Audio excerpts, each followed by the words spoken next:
നടക്കുന്ന 2 നിയമസഭാ മണ്ഡലങ്ങളിലേക്കുള്ള ഉപതെരഞ്ഞെടുപ്പിനുള്ള സ്ഥാനാർത്ഥികളെ കണ്ടെത്തുന്നതിനായി കോൺഗ്രസിൽ ചർച്ചകൾ സജീവമാണ്. പാലക്കാട് ചേലക്കര നിയമസഭാ ഉപതെരഞ്ഞെടുപ്പിന് സ്ഥാനാർത്ഥികളെ കണ്ടെത്തുന്നതിനായാണ് ചർച്ചകൾ പുരോഗമിക്കുന്നത്. പാലക്കാട് യൂത്ത് കോൺഗ്രസ് സംസ്ഥാന അധ്യക്ഷൻ രാഹുൽ മാങ്കൂട്ടത്തിനെയും ചേലക്കരയിൽ മുൻ MP രമ്യ ഹരിദാസിനെയും കോൺഗ്രസ് സ്ഥാനാർത്ഥികളാക്കുമെന്നാണ് സൂചന. ഷാഫി പറമ്പിലിന്റെ പാലക്കാട് നിയമസഭാ മണ്ഡലത്തിൽ ഒരു യുവ നേതാവ് തന്നെ സ്ഥാനാർത്ഥിയാകണമെന്ന് കോൺഗ്രസിനുള്ളിൽ അഭിപ്രായങ്ങളുണ്ട്. ഇത് രാഹുൽ മാങ്കൂട്ടത്തിന് ഗുണകരമാകുമെന്നാണ് സൂചന. ഇതിനൊപ്പം ഗ്രൂപ്പ് ഭേദമന്യേയുള്ള പിന്തുണയും രാഹുൽ മാങ്കൂട്ടത്തിന് നറുക്കു വീഴുന്നതിനുള്ള കാരണമാകുമെന്നാണ് റിപ്പോർട്ട്. ലോക്സഭാ തിരഞ്ഞെടുപ്പിൽ രമ്യ ഹരിദാസ് മത്സരിച്ച ആലത്തൂരിൽ വരുന്ന നിയമസഭാ മണ്ഡലത്തിലാണ് ചേലക്കര.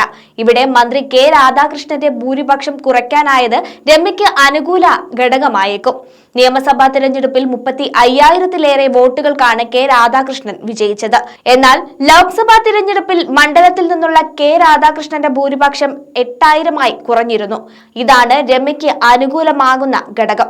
കഴിഞ്ഞ തവണ മത്സരിച്ച PP ശ്രീകുമാറിന്റെ പേര് UDF പരിഗണനയിലുണ്ട്.